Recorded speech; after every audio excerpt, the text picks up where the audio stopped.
Oke, Assalamualaikum warahmatullahi wabarakatuh dan selamat berjumpa kembali. Pada kesempatan kali ini kita akan memberikan beberapa latihan soal PFM dan di sini kita akan fokus pada beberapa poin yaitu terkait dengan pelayanan di sarana kefarmasian. Kemudian juga ada beberapa contoh soal atau latihan soal terkait dengan cara produksi kosmetik yang baik ataupun aspek-aspek dalam proses produksi kosmetik di Badan Pengawas Obat dan Makanan yang menjadi wilayah pengawasan dari PFM atau Pengawas Farmasi dan Makanan. Oke, kita langsung saja. Nah, untuk contoh soal pertama, pelatihan pertama akan bahas terkait dengan pelayanan kefarmasian. Berikut prinsip penyimpanan obat di sarana pelayanan kefarmasian yang benar, kecuali. Berarti jawaban yang salah yang bukan masuk ke dalam kategori atau prinsip-prinsip penyimpanan obat di sarana pelayanan kefarmasian. Nah, yang pertama, untuk opsi A, obat harus disimpan dalam wadah asli dari pabrik. Oke, ini pilihan A. Kemudian kedua, tempat penyimpanan obat tidak dipergunakan untuk menyimpan barang lain yang menyebabkan kontaminasi. Kemudian C, LASA, look alike, sound alike. Oke, jadi LASA ini dari penampakannya itu mirip dan juga dari penyebutannya yang mirip itu disimpan di tempat yang sama kalau untuk C. Kemudian D, sistem penyimpanan memperhatikan bentuk sediaan, kayak poinnya, kelas terapi serta dapat disusun sesuai alfabetis atau sesuai warna kemasan. Dan yang terakhir, semua obat harus disimpan pada kondisi sesuai sehingga terjamin keamanan dan stabilitasnya. Oke, jadi saya akan memberikan beberapa clue. Jadi kalau misalnya teman-teman mendapatkan soal seperti ini dan ternyata teman-teman tidak memiliki gambaran atau sama sekali tidak tahu. Jadi yang perlu teman-teman perhatikan adalah yang masuk akal terlebih dahulu. Oke, kita bisa melihat dari opsi A, obat disimpan dalam wadah asli dari produk atau dari pabrik. Oke, jadi ini pasti benar. Jadi bukan jawabannya, ini benar karena kita mencari kecuali ya, jadi jawaban yang salah. Oke, obat yang harus disimpan di wadah asli pabrik itu betul dan tidak mungkin menjadi jawaban yang salah. Oke, jadi opsi A bukan jawabannya. Kemudian yang kedua, B, tempat penyimpanan obat tidak dipergunakan untuk menyimpan barang lain yang menyebabkan kontaminasi. Ini juga masuk akal, jadi tempat penyimpanan obat itu di sini harusnya hanya obat saja. Dan hal itu dimaksudkan untuk mencegah terjadinya kontaminasi. Ini juga agak masuk akal. Kemudian LASA, look alike, sound alike. Ini masih mungkin teman-teman yang belum paham, mungkin masih ragu, jadi ini bisa di-keep dulu. Kita ke D, sistem penyimpanan memperhatikan bentuk sediaan dan kelas terapi, serta dapat disusun sesuai alfabetis atau sesuai warna kemasan.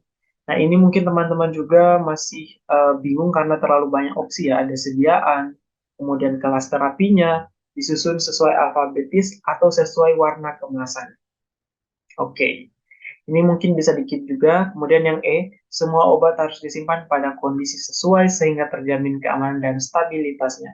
Ini juga pasti benar karena ini sesuai dengan persyaratan penyimpanan karena tidak ada hal yang ganjal di sini.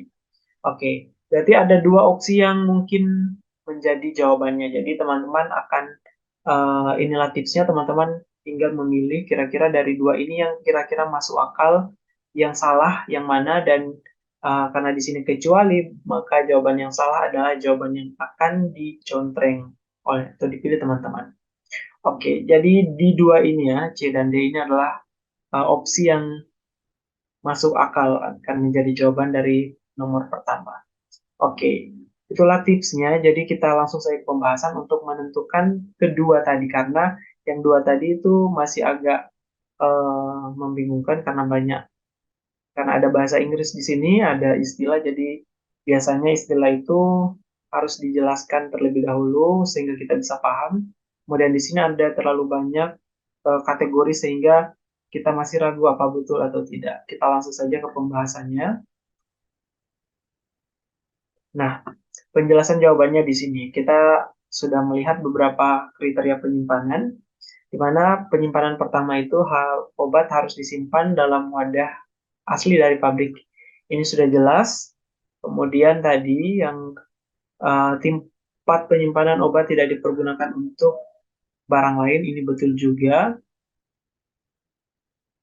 Kemudian semua obat harus disimpan pada kondisi sesuai, ini juga masuk tadi ya.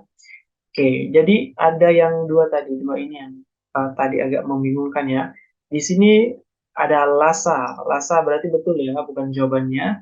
Ternyata jawaban yang salah itu adalah jawaban ini. Sistem penyimpanan memperhatikan bentuk. Oke, jadi diperhatikan bentuk sediaan itu yang menjadi pertimbangan. Kemudian kelas terapi dan disusun secara alfabetis. Jadi ada tiga bentuknya, kemudian kelas terapi alfabetis. Bentuk sediaan ini maksudnya ada yang pil, ada yang uh, tablet, ada juga yang mungkin sediaannya oles dan sebagainya seperti itu. Ada yang cair. Oke, itu berarti jawaban yang benar adalah jawaban D. Sistem penyimpanan memperhatikan bentuk. Oke, bentuk kan tadi ada. Kemudian kelas terapi ada. Oke, alfabetis ada, tapi untuk warna kemasan ini tidak masuk ya. Jadi tidak disimpan berdasarkan kategori warnanya. Jadi karena tadi pilihannya kecuali, maka jawaban yang benar adalah jawaban D. Oke, selanjutnya kita ke contoh nomor 2. Misalnya ada, oke, apotik, instalasi farmasi, rumah sakit, puskesmas, instalasi farmasi klinik, dan lembaga ilmu pengetahuan harus memiliki tempat penyimpanan narkotika, oke, psikotropika berupa lemari khusus dengan kriteria berikut. Oke, jadi pertanyaannya adalah kriteria dari lemari khusus untuk penyimpanan narkotika psikotropika ya. Oke, jadi kira-kira masuk ke kriterianya itu yang mana aja? Oke, yang pertama, terbuat dari bahan yang ringan dan mudah dipindahkan. Kunci lemari khusus dikuasai oleh APJ atau apoteker penanggung jawab yang ditunjuk dan pegawai lain yang dikuasakan. Warna lemari harus terang atau putih, diletakkan di tempat yang aman, di etalase sarana pelayanan, kemudian lemari diisi oleh obat-obat dengan logo peringatan berwarna biru. Oke, kalau ini mungkin harus kita pelajari ya. Kriteria untuk lemari khusus itu seperti apa? Kita coba langsung ke pembahasannya karena memang kalau kita mau kira-kira kita tidak bisa kalau memang belum ada basicnya, makanya kita langsung saja ke pembahasan. Oke, di sini ada beberapa kriteria untuk penyimpanan lemari khusus tadi ya. Oke, lemari khusus itu pertama terbuat dari bahan yang kuat. Oke, harus kuat, entah itu besi atau kayu yang penting kuat, sehingga tidak mudah dirusak. Kemudian terdapat dua buah kunci yang berbeda dan tidak mudah dipindahkan. Oke, selanjutnya kunci lemari khusus dikuasai oleh APJ atau apoteker yang ditunjuk dan pegawai lain yang dikuasakan. Kemudian untuk instalasi farmasi pemerintah itu dia diletakkan dalam ruangan khusus di sudut gudang. Jadi dia tidak boleh sembarang, ada ruangannya khusus sehingga tidak mudah diakses oleh sembarang orang atau orang sebagian besar. Kemudian untuk di apotek itu di instalasi farmasi rumah sakit, puskesmas, klinik itu diletakkan di tempat yang aman dan tidak terlihat oleh umum. Oke, jadi memang untuk lemari khusus ini dia harus tersembunyi karena memang produk yang di dalamnya yang disimpan di situ obat-obat yang kategorinya narkotika psikotropika. Jadi tidak sembarang disebarluaskan. Oke, jadi kalau jawaban tadi yang benar adalah B, yaitu kunci lemari khusus dikuasai oleh apoteker yang ditunjuk atau pegawai lain yang dikuasakan. Oke, jadi memang untuk lemari khusus itu tidak bisa sembarang orang yang pegang kuncinya, walaupun pemilik sarana, misalnya pemilik toko atau pemilik apotek itu tidak boleh dia yang pegang, harus apoteker penanggung jawab. Kalau misalnya apoteker penanggung jawabnya misalnya keluar kota atau mungkin ada cuti, bisa dikuasakan ke pegawai lain, bukan ke pemilik toko ya. Takutnya misalnya pemilik tokonya bisa menggunakannya tidak sesuai ketentuan. Oke, selanjutnya kita ke nomor berikutnya, dan nomor 3, tanggung jawab IF, pedagang besar farmasi, yang benar.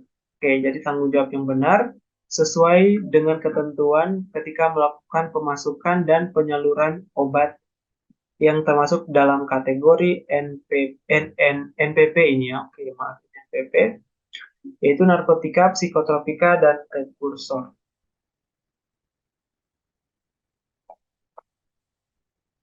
Oke, oke, jadi tanggung jawab dari industri farmasi atau pedagang besar farmasi itu yang benar itu seperti apa kira-kira terkait dengan pemasukan dan penyaluran obat. Oke, di sini mirip-mirip, kita akan lihat satu-satu. A, di sini pertama ada poinnya membuat, terlebih dahulu membuat, kemudian menyimpan dan menyampaikan laporan pemasukan dan penyaluran. Oke, jadi membuat, menyimpan, dan menyampaikan. Kalau poin B, merencanakan, membuat, dan menyampaikan.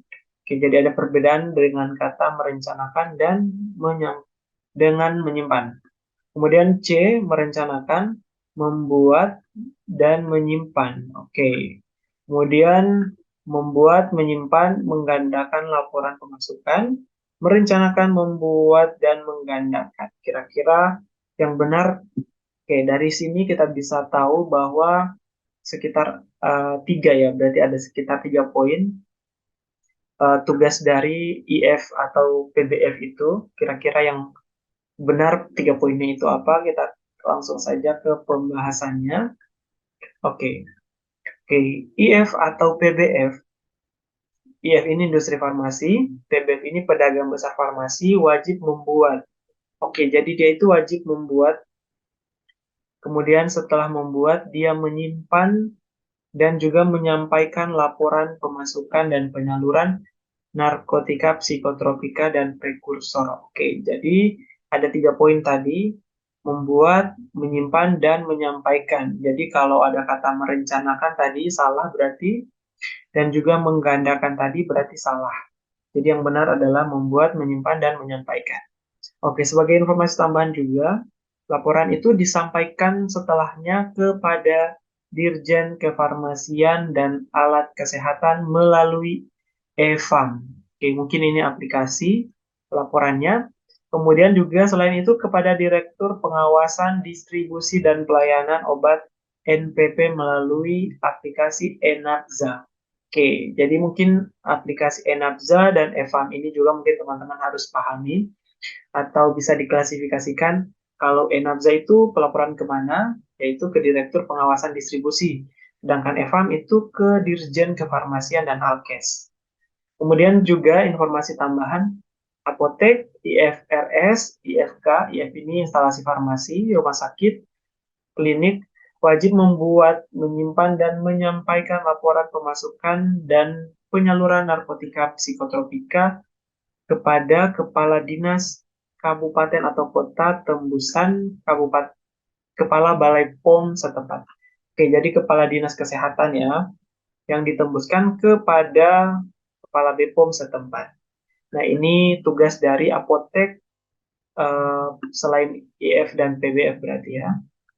Kemudian laporan tadi dibuat setiap bulannya, paling lambat tanggal 10 bulan berikutnya. Jadi tidak boleh lewat dari tanggal 10. Kemudian pelaporan dapat menggunakan sistem elektronik. Oke, jadi pelaporannya dapat dilakukan secara elektronik atau melalui sistem. Oke, kita lanjut. Oke, tadi berarti jawaban yang benar adalah A ya. Ada kata membuat, kemudian juga ada menyimpan dan menyampaikan. Oke, jadi diingat-ingat jangan sampai dibolak-balik seperti tadi, supaya teman-teman ingat harus sering-sering membaca. Oke, kita ke soal selanjutnya. Nomor 4, pernyataan berikut yang tidak tepat terkait tujuan penggunaan produk kosmetika adalah.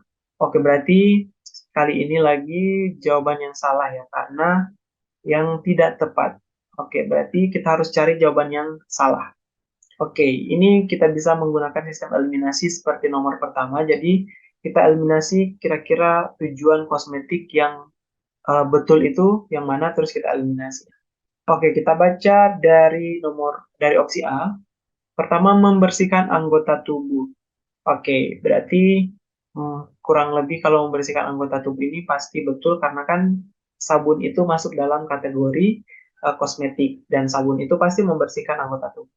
Jadi ini pasti bukan jawabannya. Kemudian menambah daya tarik. Nah, ini mungkin masih menjadi pertanyaan untuk teman-teman yang mungkin belum pernah tahu tujuan penggunaan kosmetik itu seperti apa. Jadi bisa di-keep dulu. Kemudian memelihara tubuh dalam kondisi baik. Ini juga sebenarnya agak mungkin ragu-ragu untuk teman-teman yang belum tahu tujuannya. Bisa di-keep juga. Kemudian memperbaiki bau badan. Oke, ini seperti diketahui bahwa kosmetik itu banyak ada parfum, ada sikat gigi, maksudnya odol ya, pasta gigi, kemudian ada sabun, kemudian sampo dan sebagainya, pomade, minyak rambut. Jadi ini juga bisa masuk karena dia memperbaiki bau badan. Deodoran juga masuk ke kosmetik. Jadi teman-teman harus tahu dulu kosmetik itu apa-apa supaya nanti teman-teman bisa mengklasifikasi untuk tujuannya itu. Kemudian menyembuhkan gangguan atau iritasi kulit. Nah, kalau misalnya setahu saya kosmetik itu tidak bisa menyembuhkan, dia itu hanya merawat dan sebagainya. Kalau menyembuhkan gangguan atau iritasi kulit itu bukan fungsi dari kosmetik. Jadi kalau teman-teman bisa dapat jawaban yang sudah meyakinkan, jadi langsung saja. Berarti daya tarik ini betul, kemudian memelihara tubuh dalam kondisi baik juga betul. Berarti jawaban yang tepat adalah jawaban E, karena yang tidak tepat yang diminta di soal. Oke, karena memang untuk kosmetik itu tidak ada yang tugasnya atau fungsinya mengobati atau menyembuhkan. Kita coba lihat saja pembahasannya. Oke, di sini ada definisi dari kosmetik itu sendiri berdasarkan Peraturan Menkes nomor 44 tahun 1998. Kosmetik adalah sediaan, oke, jadi dia berbentuk sediaan atau paduan bahan yang siap digunakan pada bagian luar. Oke, kosmetik itu digunakan di bagian luar, di epidermis, rambut, kuku, bibir, dan organ kelamin bagian luar, kemudian gigi, rongga mulut, untuk membersihkan. Oke, jadi ada membersihkan, menambah daya tarik, mengubah penampakan, melindungi supaya tetap dalam keadaan baik, memperbaiki bau badan, tetapi tidak dimaksudkan untuk mengobati atau menyembuhkan suatu penyakit. Oke, jadi jelas ya, jawaban yang tepat adalah jawaban yaitu menyembuhkan gangguan atau iritasi kulit. Oke, jadi teman-teman harus ketahui bahwa kosmetik itu tidak ada yang fungsinya mengobati atau menyembuhkan. Oke, kita ke soal berikutnya, ada nomor 5. Berikut yang bukan termasuk kontaminan yang berpotensi hadir pada pembuatan kosmetik di suatu industri. Oke, jadi kontaminan apa saja yang bukan, berarti yang salah ya. Yang bukan kontaminan kosmetika dalam pembuatan kosmetik. Oke, kita coba ke ke opsi A, residu bahan pembersih, kemudian mikroba, mikroba ini bakteri dan sebagainya, kemudian debu, residu produk, bahan aktif dan bahan pembantu. Oke, mungkin ini harus kita langsung lihat ke pembahasan karena kalau kita belum tahu kira-kira kontaminan apa saja itu mungkin agak susah, tapi sebenarnya kita bisa kira-kira kalau misalnya kita tahu kondisi di industri kosmetik itu seperti apa. Jadi di industri kosmetik itu ada pembersih, jadi kemungkinan residu bahan ini pembersih ini mungkin ada. Kemudian mikroba juga pasti ada. Kemudian debu, debu ini sebenarnya masih menjadi keraguan karena kondisi industri kosmetik itu harusnya bersih dan bebas dari debu. Kemudian residu produk itu dalam maksud bahwa mungkin ada sisa-sisa dari produksi produk sebelumnya, misalnya batch sebelumnya belum dibersihkan alatnya, itu bisa menjadi residu ataupun kontaminan, sisa-sisa lah produk dari sebelumnya. Kemudian bahan aktif dan bahan pembantu ini juga mungkin menjadi keraguan. Jadi kita langsung saja ke pembahasannya. Oke, di sini disebutkan bahwa pencemar atau pengotor atau kontaminan dalam CPKB, cara produksi kosmetik yang baik itu ada beberapa, yaitu pertama jenis residu produk, bahan aktif dan bahan pembantu dari proses batch produk sebelumnya. Jadi misalnya, maksudnya ini adalah kalau misalnya ada produksi produk kosmetik hari ini, kemudian mau produksi besok, ternyata hari ini alatnya atau mesinnya belum dibersihkan. Jadi kemungkinan residu atau sisa-sisa produksi hari ini bisa menjadi kontaminasi di proses produksi yang akan datang atau besoknya. Jadi itu menjadi kontaminan juga. Kemudian sisa residu bahan pembersih juga masuk. Misalnya alatnya dibersihkan menggunakan sabun atau apa, kemudian itu kalau tidak dicuci atau dibilas dengan air yang bersih dan benar mungkin menjadi kontaminan untuk bahan pembersihnya. Kemudian mikroba juga bisa menjadi kontaminan karena kosmetik itu juga ada proses pengujian mikrobanya. Jadi tidak boleh melebihi ketentuan atau persyaratan. Oke, jadi kita dapat simpulkan bahwa jawabannya adalah C, yaitu debu. Karena debu ini tidak masuk ke dalam kategori karena ini tidak harusnya ada di sarana ya, karena memang sarananya itu harus bersih dan terhindar dan terbebas dari debu. Oke, untuk saat ini kita bahasnya 5 soal dulu. Semoga bisa bermanfaat dan bisa menjadi pembelajaran untuk teman-teman dan juga menjadi kisi-kisi tambahan dan tentunya teman-teman bisa memiliki gambaran kira-kira soal-soal yang akan muncul nanti di tes P3K ataupun tes CPNS itu seperti apa. Oke, bila taufik walhidayah, wassalamualaikum warahmatullahi wabarakatuh dan sampai jumpa lagi.